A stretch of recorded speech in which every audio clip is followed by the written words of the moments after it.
Yeah, it occurs to me, Kevin, that perhaps one of the reasons you decided to go into business and do that for such a significant portion of your early career time was for the very reason that you didn't want to be like Jay and me.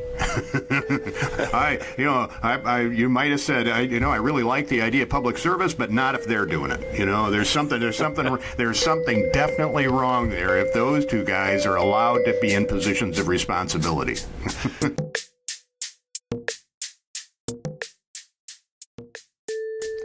You are listening to Manager Brothers Lessons Learned. Twice each month, Gregg and Jae Guetschow draw on their combined 80-plus years of state and local government work experience to help listeners avoid the pitfalls they and others have unwittingly stumbled into. And now, on to the episode.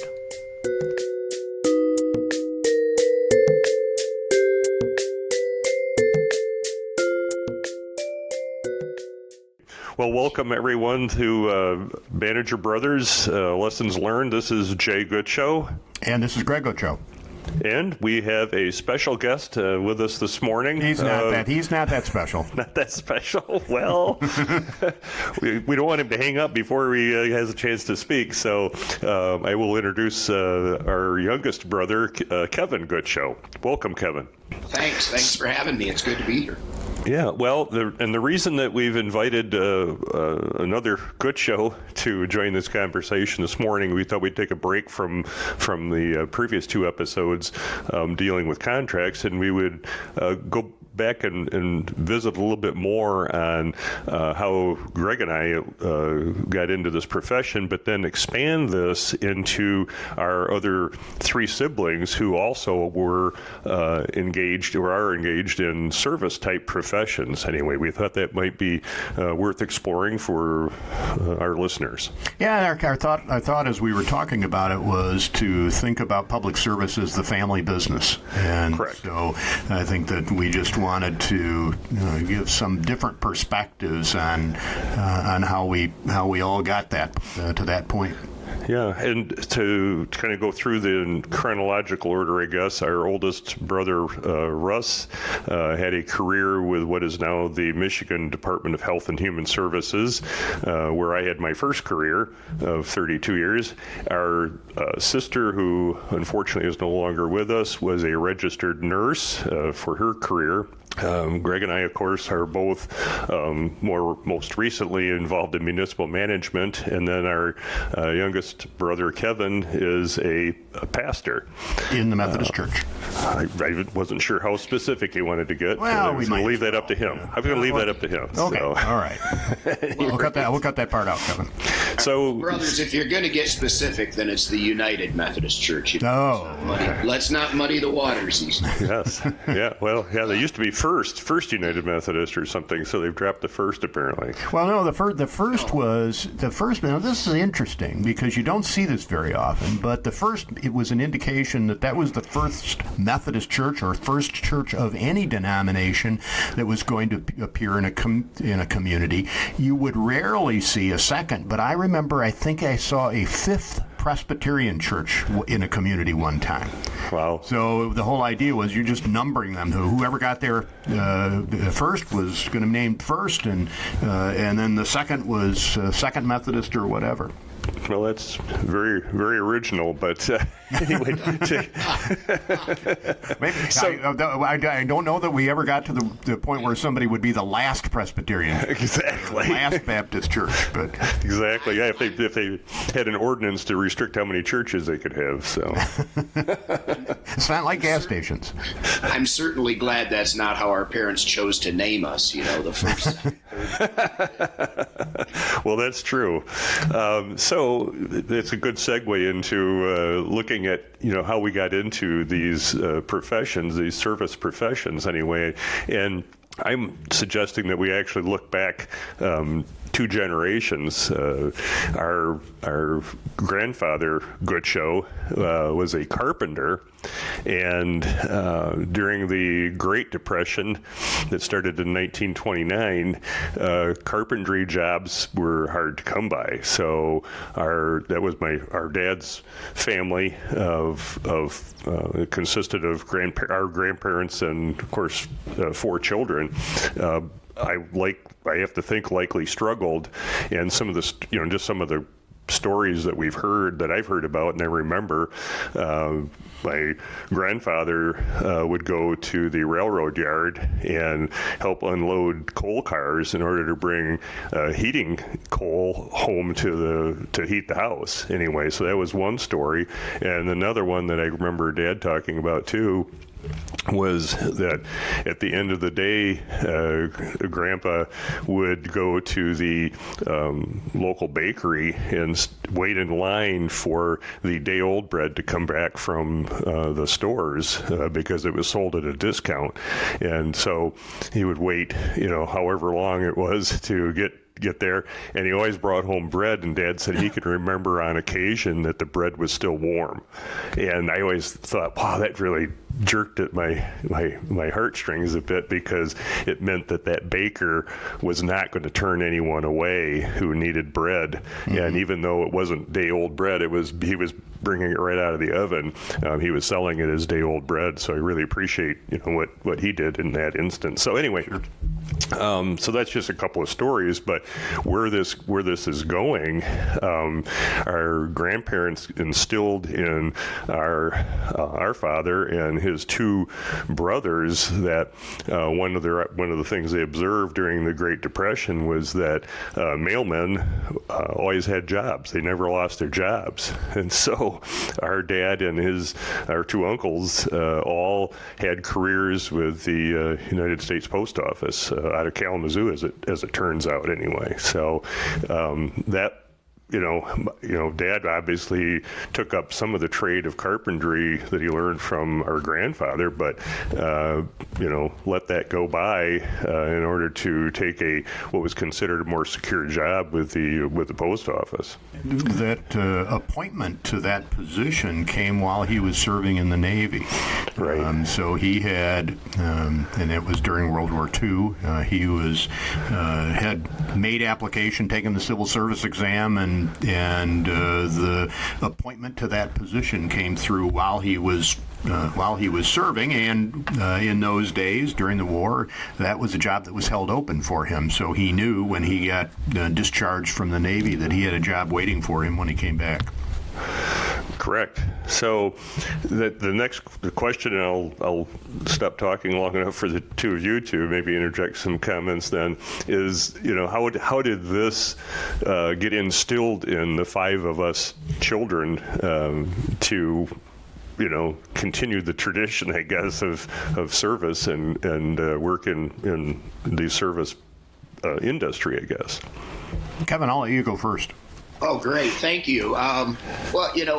Not having a complete understanding what you guys were going to aim at today, but my thought was it came not only from watching our father, who, truly lived that letter carrier mantra, neither rain nor snow nor sleet nor dark of night. I remember Dad, the one thing I remember most was he was proud to wear that uniform.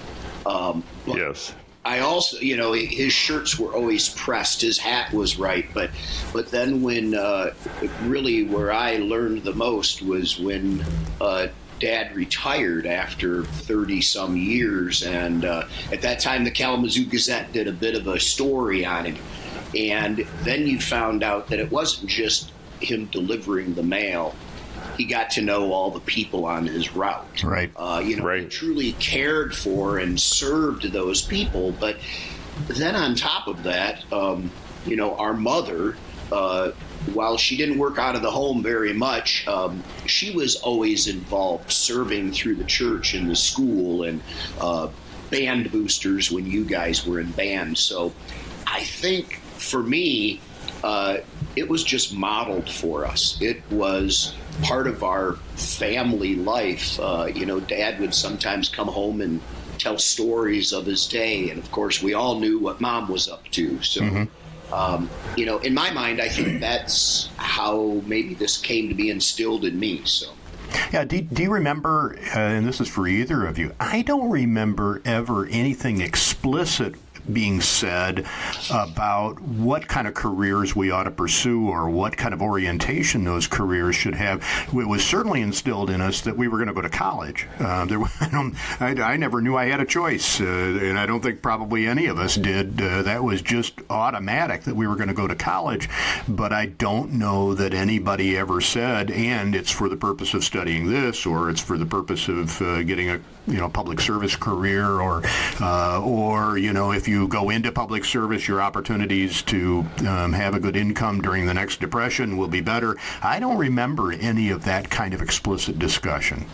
No, I don't think there was any like that. I have to agree with Kevin that it was just kind of, they lived that life, and we absorbed those characteristics.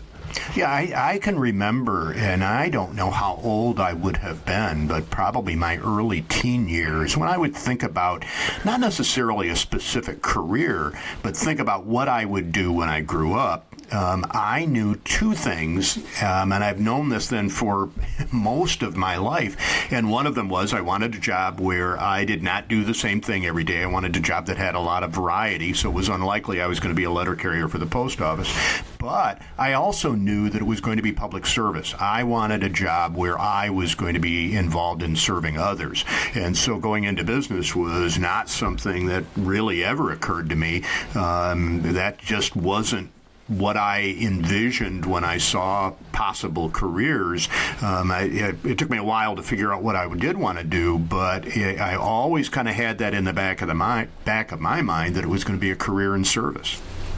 Yeah, and I think my awakening was a little less defined, perhaps, because when I graduated from high school and was looking at being broke, I think our parents tried to convince me to put off starting college for a year, and I was working. I actually worked in a couple of factory jobs, and I thought to myself, if I put this off, I may never get into college, So I went ahead and borrowed money from one of you, and actually started my initial semester at Western, and continued to work in the factory, off and on for the entire.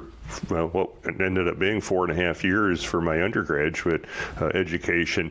But I knew I think I was the only one in our family that worked in a factory at any time. And I knew that was a lifestyle that wasn't going to suit me for my career. So I obviously looked to move ahead, move on to something else, even though I certainly respect everybody in America and in the world that works in those kinds of industries.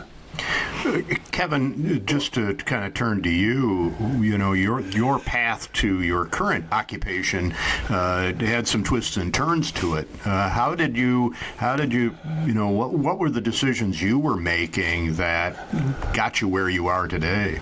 Well, and it's interesting because when you mentioned how you never felt our parents pushed us into a certain, mine was a little different. I'm the vocal singer in the family, so to speak, and it was clear that, Mom was pushing me to become a high school choir director, and that was my initial college, attempt. And unlike all of the rest of you, I guess not so much Kay, but I never completed my 4-year undergrad degree. I found out that music was not my thing. I switched to business, and then I was offered an opportunity to take a middle management position with an automotive parts company, and I spent the next almost 28 years working in automotive-related fields, parts. For 2 years, I sold cars and was the world's worst car salesman, and my wife and children suffered for that. And I use that often. There was that conscience. I'm not saying car salesmen are bad by any means, but I just didn't have it in me. But I did do well for 10 years owning my own business with a business partner. But so my journey was a little bit different, but I'm glad you asked, Greg, because there was something that Dad told me right before he passed away. And his one wish for me was that someday I would finish college.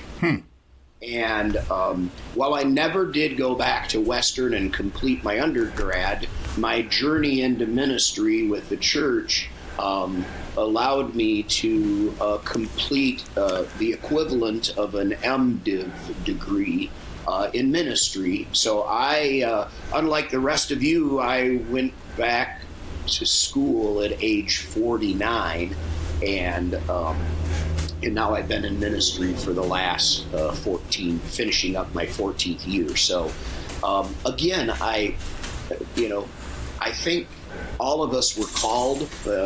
Mine was more of a spiritual calling that called me here. But I have to tell you, this is, in ministry, as difficult as it can be. It's the happiest that I've been in any, if you call it a career, in my life. So yeah.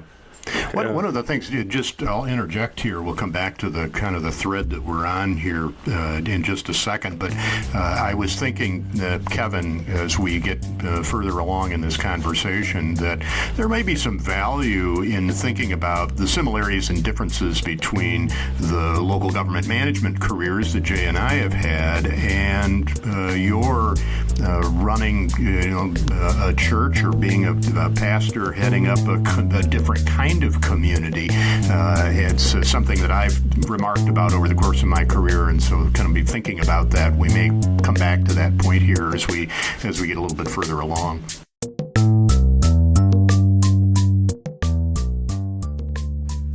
We'll return to Manager Brothers Lessons Learned in a moment.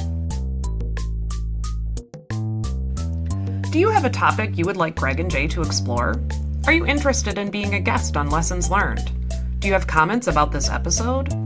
You can write Greg and Jay using the contact form at greggllc.com/lessons. That's greggllc.com/lessons.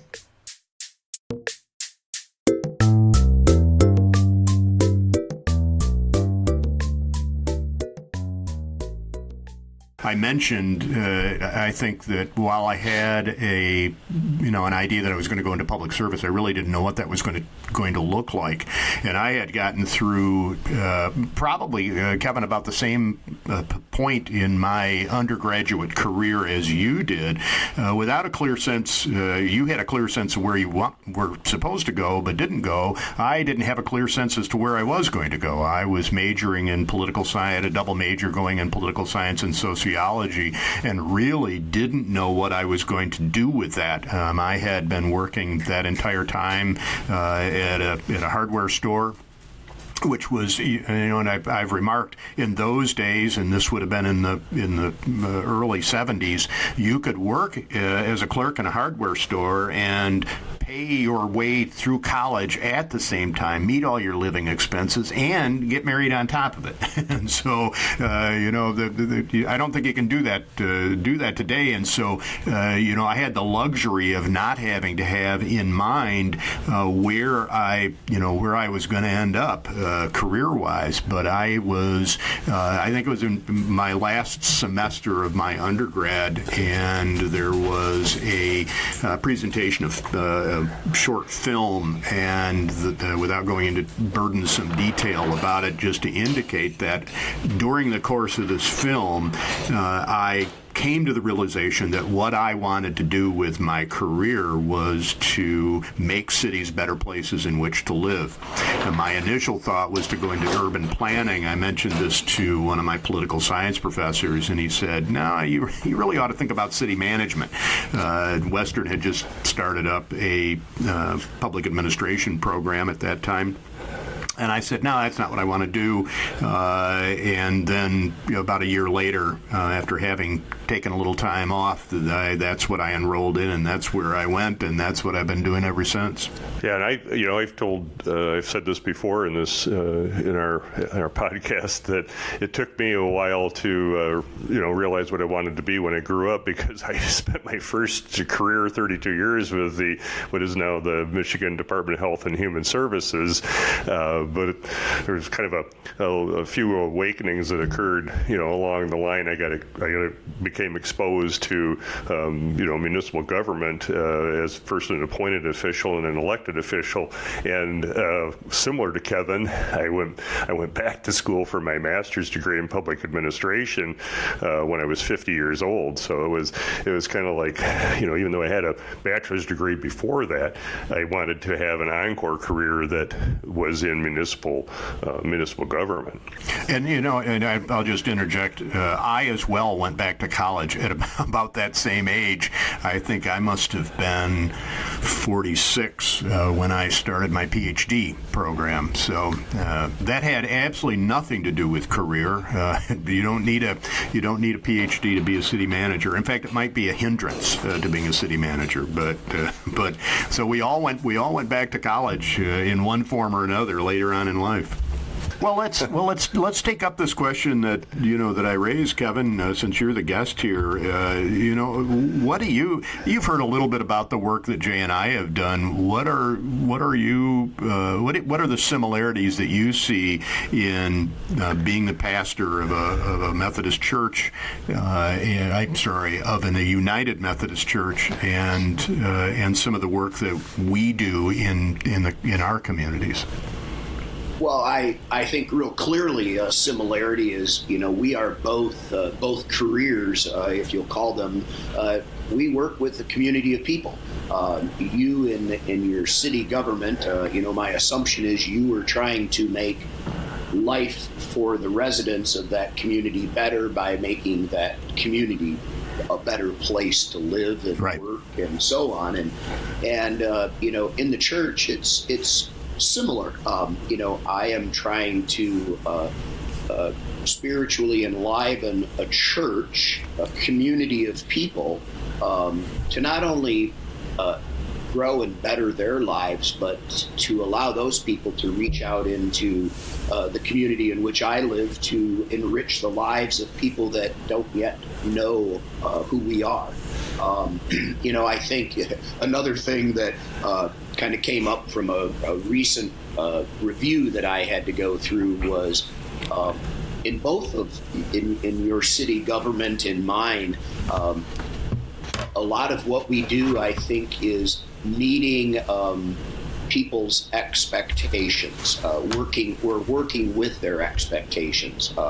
We're working with traditions and their thoughts. As I said in my interview recently, we work a lot with runaway expectations because people don't often voice their expectations to us until it might be too late. So I do believe there's a lot of similarities. There's a lot of the same basic management skills that you and Jae have had to use in your careers that I am now finding that I've developed in my business career that's very helpful in my pastorate. Mm-hmm. And there's another aspect I think that's similar as well, and that is that we all tend to have careers that are nomadic. You're on what, your third church? I am on officially my fourth church, but my third move. So yes, in the last 14 years, my wife and I sold our home. Praise God, we were able to sell that to my daughter and son-in-law, where they are now raising our grandchildren. Mm-hmm. And we have lived in houses and bought one home. But yeah, we. I'm hoping I'm not moving again until I retire. So. But you never know. You're not the one that makes that choice, and ultimately. Nope. Yeah, and that's true. Jay and I have experienced both. Neither have we been.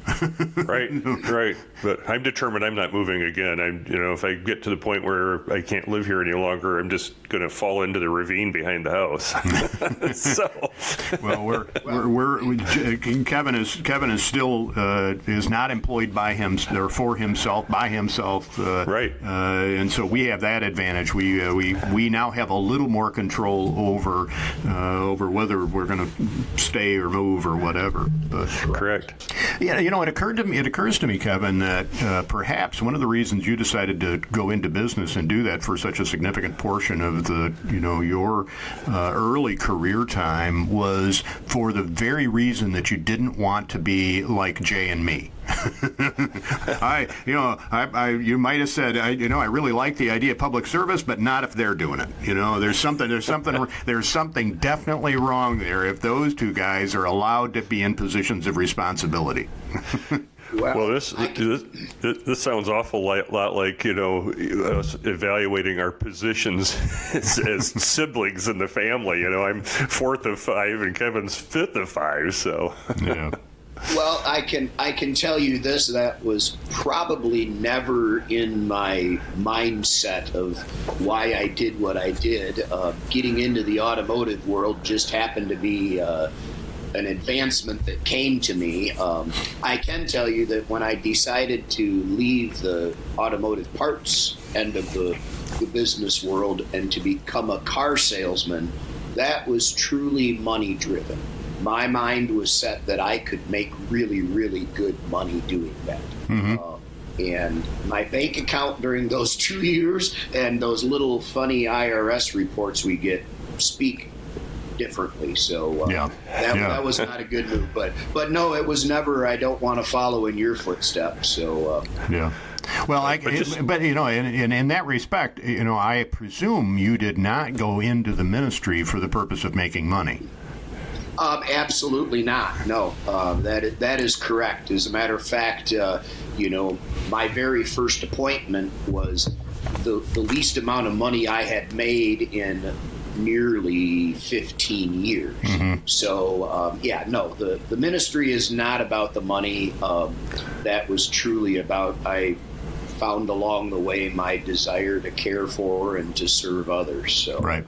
Well, and again, I was going to say in that respect, not a lot different than being in municipal management. And I've never complained about what I got paid, but it's not the most lucrative occupation one could find. It was fine for me, and I was able to live a comfortable existence and raise my family and do all those kinds of things. I don't own a second home. I don't own a boat. We didn't take expensive trips to Europe, but we were able to live a fine life.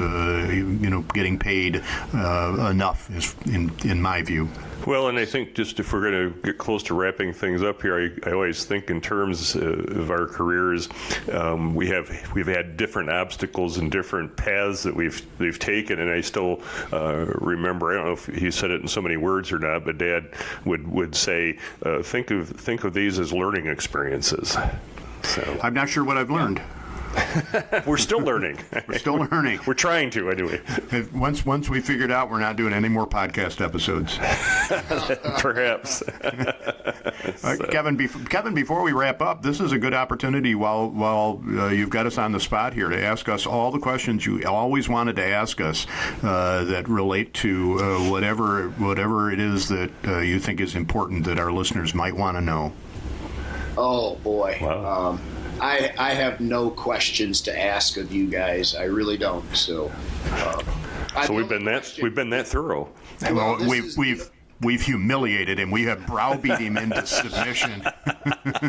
The only question that I ever want to ask, and it has nothing to do with management or anything, is why, Jay, did you always say I was adopted all those years?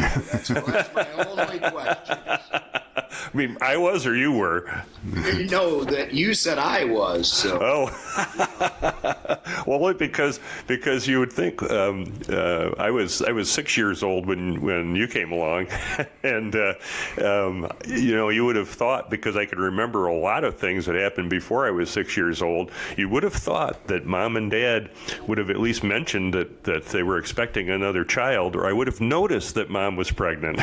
But I have no recollection of any of that. All of a sudden, I came home from school one day, and there you were sitting on Mom's lap or something. It was like, well, where did you come from? It was a total shock and surprise. Maybe I was in denial. I don't know. But anyway, that's how that comes about. So I don't know if you two ever heard the story, if I have ever had a chance to share this story with you two about a phone call that I got about Dad. This was, more than 15 years ago. It was before I was in the ministry, and the phone rang at our house, our home one night, and my daughter said, "Dad, I think this person needs to talk to you." And this gentleman asked if I was related to Russ Guetschow. And of course, Dad had, passed by then. And so I said, "Well, yes, my brother Russ lives elsewhere." And he goes, "No, I'm thinking this would be your father." And I said, "Oh, yes." And so I shared with him that Dad had died, several years before. And he said, "I was so hoping that I could get your father to come visit my wife." His wife was very ill, in the process of dying, but she was a long-time employee at one of the office buildings that Dad delivered mail to for many, many years. And he said, "My wife would come home daily and tell how your father had told a joke or told a story or just made her laugh or smile." And he said, "Right now, I just thought if he could come and visit my wife, it would make her day." And so I have always held on to that story because, that was Dad. Yeah. It was more than just a paycheck and delivering mail. And, I think that was part of what pushed him to retire when they started telling him he needed to be more efficient in his work. He needed to spend less time doing that. But and I think that's as good an indication of his approach to public service as any, that it wasn't just a matter of doing that job and getting the mail delivered, but there was a personal element that he was going to bring to it with the interactions that he had with people. And I think that's really what caused him to want to do that job day in and day out. All right, well, to wrap things up, it's time to hear from our sponsor for this episode. Jay, I was successful in going back to Wiseacre Solutions, who sponsored an earlier episode. They have a new product out. It's a new smartphone app called Solo Zone.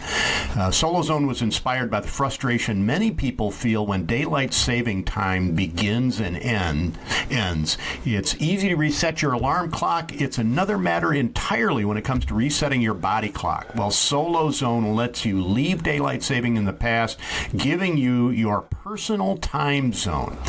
Solo Zone works with GPS capabilities of your phone to ensure that no matter where you are, it will always be noon when the sun is directly overhead.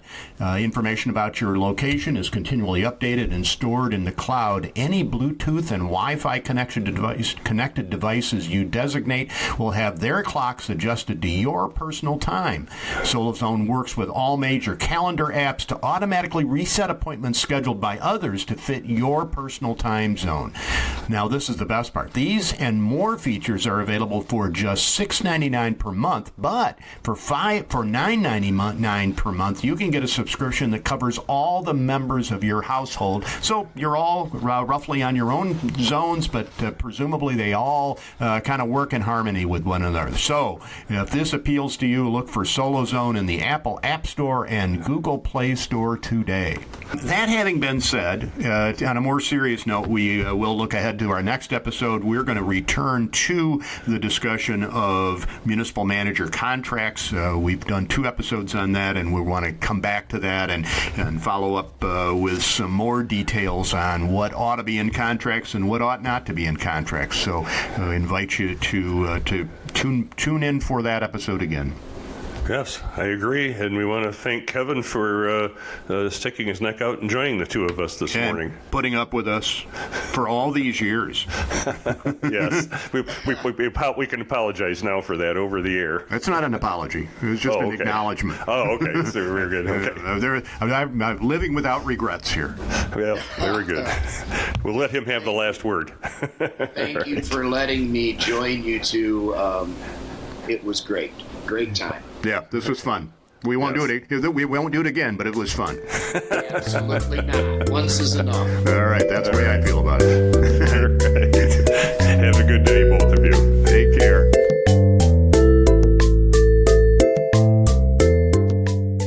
Thank you for listening today. We hope you enjoyed the show. Manager Brothers Lessons Learned is a production of Gregg Guidance, LLC, a multi-specialty consulting firm offering interim management, group process facilitation, workflow analysis, operational studies, and more to local governments in Michigan and beyond.